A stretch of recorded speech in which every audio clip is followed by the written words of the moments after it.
महामृत्युंजय मंत्र भगवान शिव को प्रसन्न करने वाला विशेष मंत्र है। ऐसी मान्यता है कि इस मंत्र के जाप करने से व्यक्ति मृत्यु के करीब पहुंचकर भी मृत्यु पर विजय प्राप्त कर सकता है। यह मंत्र न केवल अकाल मृत्यु से रक्षा करता है, अपितु गंभीर बीमारियों से निजात पाने, दुर्घटना और अनिष्ट ग्रहों के प्रभाव को भी दूर करता है। मार्कंडेय ऋषि ने अपने अल्पायु पुत्र के प्राणों की रक्षा के लिए इस मंत्र की रचना की थी। ग्रंथों में उल्लेख है कि स्वयं भगवान शिव ने प्रकट होकर यमराज को उन्हें ना ले जाने का आदेश दिया था। इस मंत्र को मृत संजीवनी मंत्र भी कहा जाता है, जो किसी को भी मृत्यु के चंगुल से वापस ला सकता है। इसके जाप से मनुष्य को लंबी आयु प्राप्त होती है। यह मंत्र काल के मुख से प्राणों को छीनकर मनुष्य के जीवन की रक्षा करता है। तो आइए सुनते हैं 108 बार महामृत्युंजय मंत्र। ओम त्र्यंबकं यजामहे सुगंधिं पुष्टिवर्धनम् उर्वारुकमिव बन्धनात् मृत्योर्मोक्ष्यममृतात्। ओम त्र्यंबकं यजामहे सुगंधिं पुष्टिवर्धनम्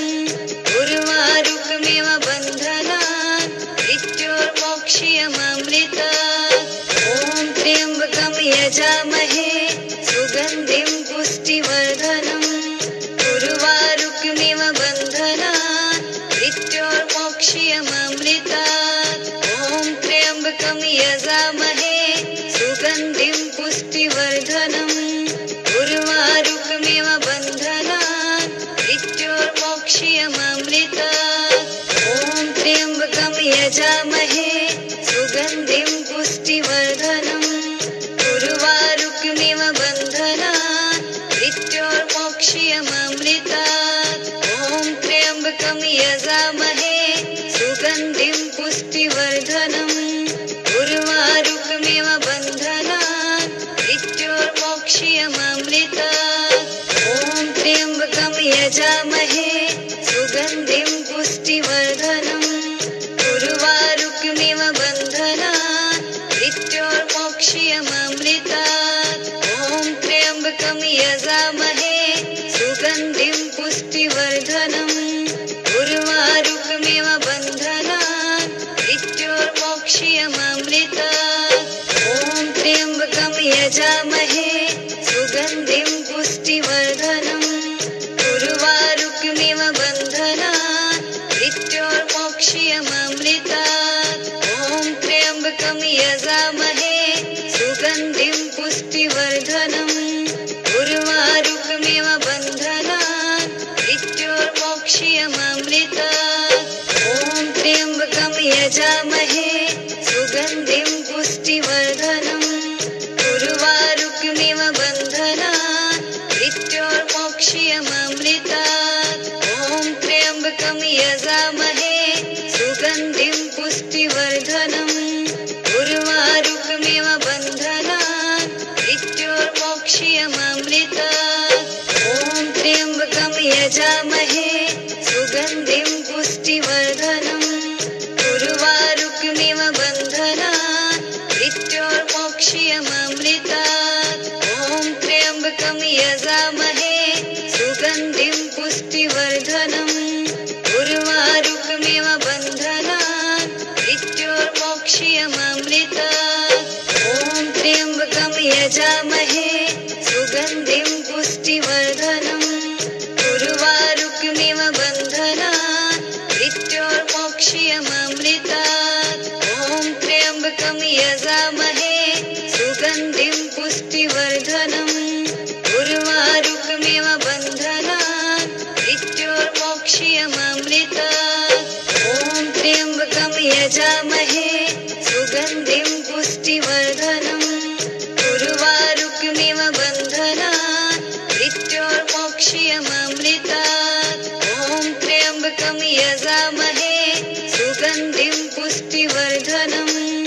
उर्वारुकमिव बन्धनात् मृत्योर्मोक्ष्यममृतात्। ओम त्र्यंबकं यजामहे सुगंधिं पुष्टिवर्धनम्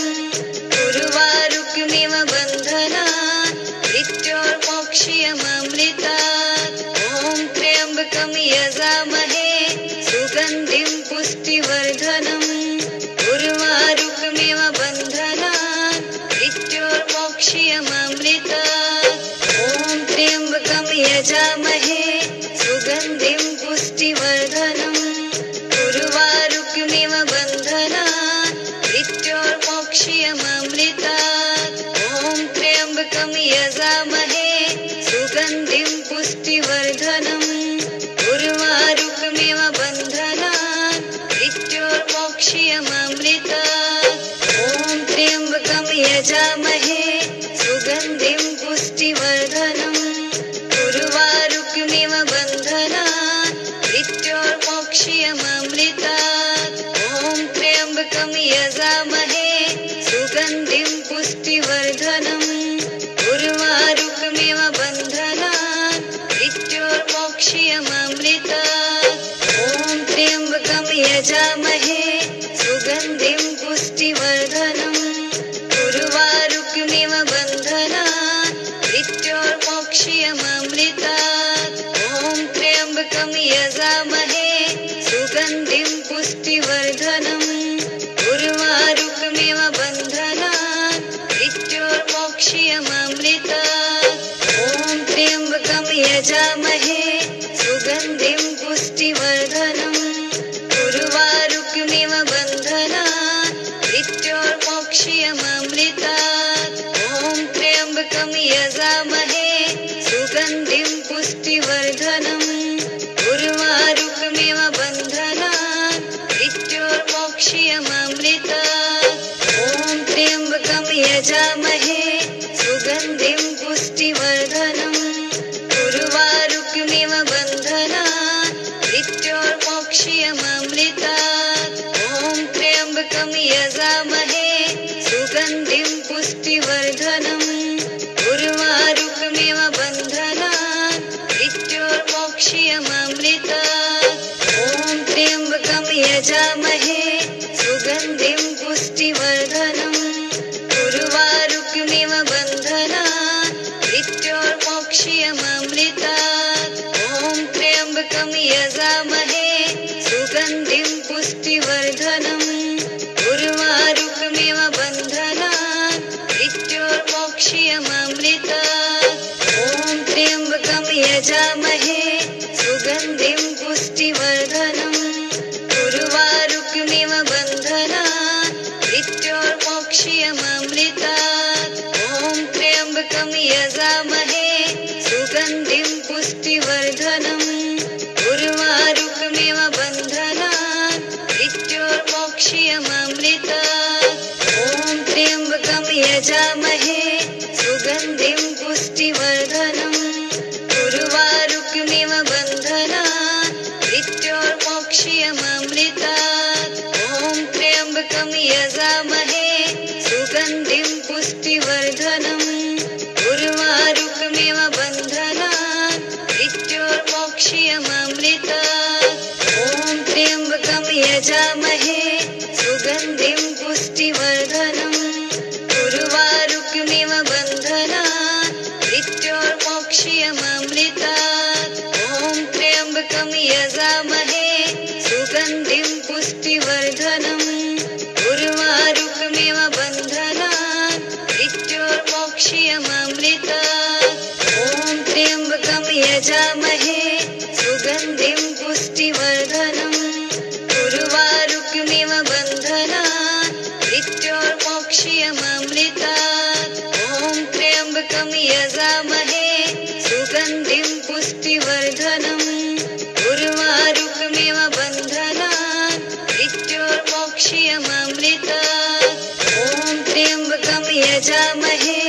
सुगन्धिं पुष्टिवर्धनम् उर्वारुकमिव बन्धनान् मृत्योर्मोक्ष्यममृतात् ॐ त्र्यम्बकं यजामहे सुगन्धिं पुष्टिवर्धनम् उर्वारुकमिव बन्धनान् मृत्योर्मोक्ष्यममृतात् ॐ त्र्यम्बकं यजामहे सुगन्धिं पुष्टिवर्धनम् उर्वारुकमिव बन्धनान् मृत्योर्मोक्ष्यममृतात् ॐ त्र्यम्बकं यजामहे सुगन्धिं पुष्टिवर्धनम् उर्वारुकमिव बन्धनान् मृत्योर्मोक्ष्यममृतात् ॐ त्र्यम्बकं यजामहे सुगन्धिं पुष्टिवर्धनम् उर्वारुकमिव बन्धनान् मृत्योर्मोक्ष्यममृतात् ॐ त्र्यम्बकं यजामहे सुगन्धिं पुष्टिवर्धनम् उर्वारुकमिव बन्धनान् मृत्योर्मोक्ष्यममृतात् ॐ त्र्यम्बकं यजामहे सुगन्धिं पुष्टिवर्धनम् उर्वारुकमिव बन्धनात् मृत्योर्मोक्ष्यममृतात् ॐ त्र्यम्बकं यजामहे सुगन्धिं पुष्टिवर्धनम् उर्वारुकमिव बन्धनात् मृत्योर्मोक्ष्यममृतात् ॐ त्र्यम्बकं यजामहे सुगन्धिं पुष्टिवर्धनम् उर्वारुकमिव बन्धनात् मृत्योर्मोक्ष्यममृतात् ॐ त्र्यम्बकं यजामहे सुगन्धिं पुष्टिवर्धनम् उर्वारुकमिव बन्धनात् मृत्योर्मोक्ष्यममृतात् ॐ त्र्यम्बकं यजामहे सुगन्धिं पुष्टिवर्धनम् उर्वारुकमिव बन्धनात् मृत्योर्मोक्ष्यममृतात् ॐ त्र्यम्बकं यजामहे सुगन्धिं पुष्टिवर्धनम् उर्वारुकमिव बन्धनात् मृत्योर्मोक्ष्यममृतात् ॐ त्र्यम्बकं यजामहे सुगन्धिं पुष्टिवर्धनम् उर्वारुकमिव बन्धनात् मृत्योर्मोक्ष्यममृतात् ॐ त्र्यम्बकं यजामहे सुगन्धिं पुष्टिवर्धनम् उर्वारुकमिव बन्धनात् मृत्योर्मोक्ष्यममृतात् ॐ त्र्यम्बकं यजामहे सुगन्धिं पुष्टिवर्धनम् उर्वारुकमिव बन्धनात् मृत्योर्मोक्ष्यममृतात् ॐ त्र्यम्बकं यजामहे सुगन्धिं पुष्टिवर्धनम् उर्वारुकमिव बन्धनात् मृत्योर्मोक्ष्यममृतात् ॐ त्र्यम्बकं यजामहे सुगन्धिं पुष्टिवर्धनम् उर्वारुकमिव बन्धनात् मृत्योर्मोक्ष्यममृतात् ॐ त्र्यम्बकं यजामहे सुगन्धिं पुष्टिवर्धनम् उर्वारुकमिव बन्धनात् मृत्योर्मोक्ष्यममृतात् ॐ त्र्यम्बकं यजामहे सुगन्धिं पुष्टिवर्धनम् उर्वारुकमिव बन्धनात् मृत्योर्मोक्ष्यममृतात् ॐ त्र्यम्बकं यजामहे सुगन्धिं पुष्टिवर्धनम् उर्वारुकमिव बन्धनात् मृत्योर्मोक्ष्यममृतात् ॐ त्र्यम्बकं यजामहे सुगन्धिं पुष्टिवर्धनम् उर्वारुकमिव बन्धनात् मृत्योर्मोक्ष्यममृतात् ॐ त्र्यम्बकं यजामहे सुगन्धिं पुष्टिवर्धनम् उर्वारुकमिव बन्धनात् मृत्योर्मोक्ष्यममृतात् ॐ त्र्यम्बकं यजामहे सुगन्धिं पुष्टिवर्धनम् उर्वारुकमिव बन्धनात् मृत्योर्मोक्ष्यममृतात् ॐ त्र्यम्बकं यजामहे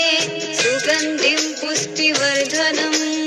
उर्वारुकमिव बन्धनात् मृत्योर्मोक्ष्यममृतात् ॐ त्र्यम्बकं यजामहे सुगन्धिं पुष्टिवर्धनम् उर्वारुकमिव बन्धनात् मृत्योर्मोक्ष्यममृतात् ॐ त्र्यम्बकं यजामहे सुगन्धिं पुष्टिवर्धनम् उर्वारुकमिव बन्धनात् मृत्योर्मोक्ष्यममृतात् ॐ त्र्यम्बकं यजामहे सुगन्धिं पुष्टिवर्धनम् उर्वारुकमिव बन्धनात् मृत्योर्मोक्ष्यममृतात् ॐ त्र्यम्बकं यजामहे सुगन्धिं पुष्टिवर्धनम्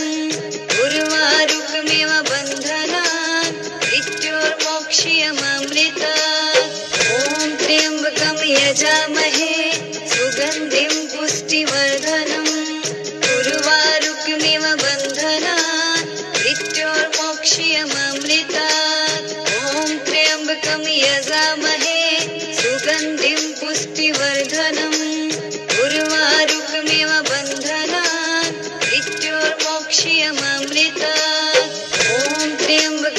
यजामहे सुगन्धिं पुष्टिवर्धनम् उर्वारुकमिव बन्धनान् मृत्योर्मोक्ष्यममृतात् ॐ त्र्यम्बकं यजामहे सुगन्धिं पुष्टिवर्धनम् उर्वारुकमिव बन्धनान् मृत्योर्मोक्ष्यममृतात् ॐ त्र्यम्बकं यजामहे सुगन्धिं पुष्टिवर्धनम्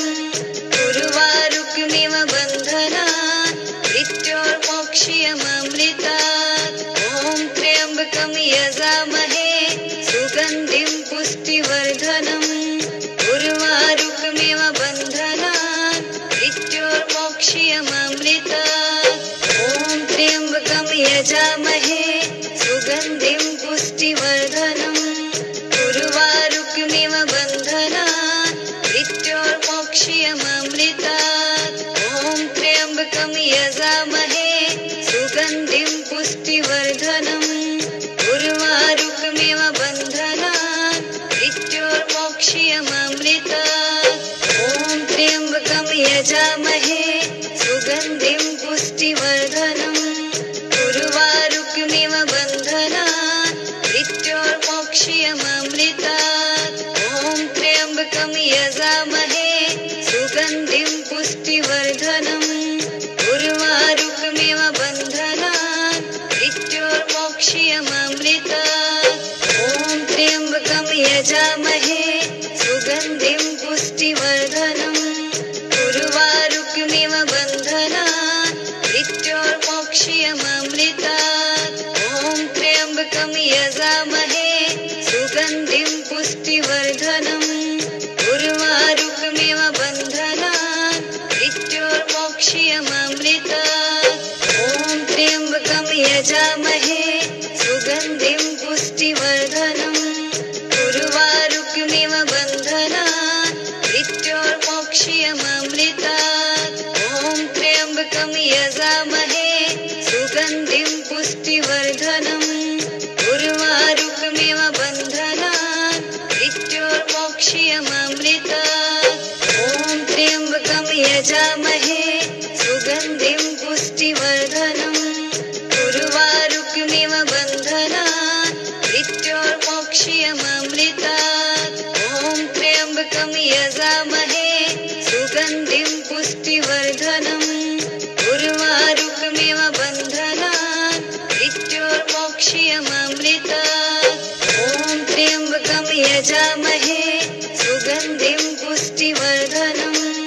उर्वारुकमिव बन्धनान् मृत्योर्मोक्ष्यममृतात् ॐ त्र्यम्बकं यजामहे सुगन्धिं पुष्टिवर्धनम् उर्वारुकमिव बन्धनान् मृत्योर्मोक्ष्यममृतात् ॐ त्र्यम्बकं यजामहे सुगन्धिं पुष्टिवर्धनम् उर्वारुकमिव बन्धनान् मृत्योर्मोक्ष्यममृतात् ॐ त्र्यम्बकं यजामहे सुगन्धिं पुष्टिवर्धनम् उर्वारुकमिव बन्धनान् मृत्योर्मोक्ष्यममृतात् ॐ त्र्यम्बकं यजामहे सुगन्धिं पुष्टिवर्धनम् उर्वारुकमिव बन्धनान् मृत्योर्मोक्ष्यममृतात् ॐ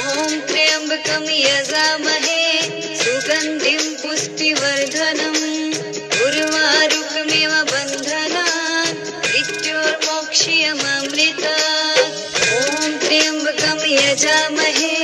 सुगन्धिं पुष्टिवर्धनम् उर्वारुकमिव बन्धनान् मृत्योर्मोक्ष्यममृतात् ॐ त्र्यम्बकं यजामहे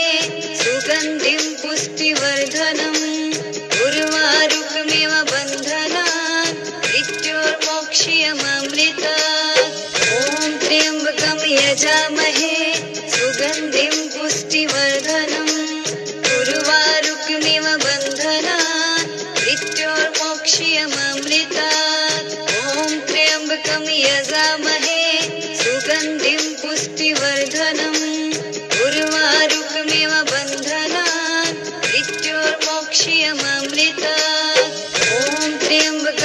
यजामहे सुगन्धिं पुष्टिवर्धनम् उर्वारुकमिव बन्धनात् मृत्योर्मोक्ष्यममृतात् ॐ त्र्यम्बकं यजामहे सुगन्धिं पुष्टिवर्धनम्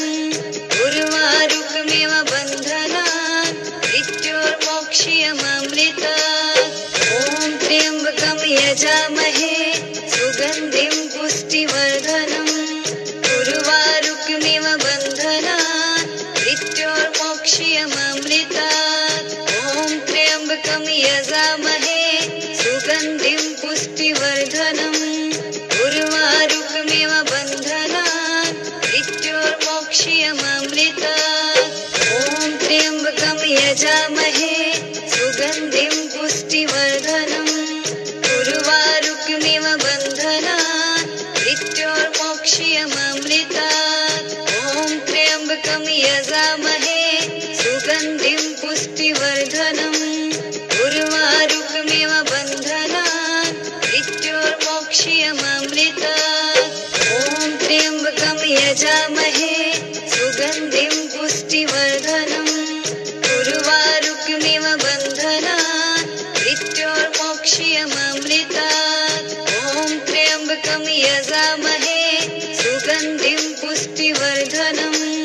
उर्वारुकमिव बन्धनात् मृत्योर्मोक्ष्यममृतात् ॐ त्र्यम्बकं यजामहे सुगन्धिं पुष्टिवर्धनम् उर्वारुकमिव बन्धनात् मृत्योर्मोक्ष्यममृतात् ॐ त्र्यम्बकं यजामहे सुगन्धिं पुष्टिवर्धनम् उर्वारुकमिव बन्धनात् मृत्योर्मोक्ष्यममृतात् ॐ त्र्यम्बकं यजामहे सुगन्धिं पुष्टिवर्धनम् उर्वारुकमिव बन्धनात् मृत्योर्मोक्ष्यममृतात् ॐ त्र्यम्बकं यजामहे सुगन्धिं पुष्टिवर्धनम् उर्वारुकमिव बन्धनात् मृत्योर्मोक्ष्यममृतात् ॐ त्र्यम्बकं यजामहे सुगन्धिं पुष्टिवर्धनम्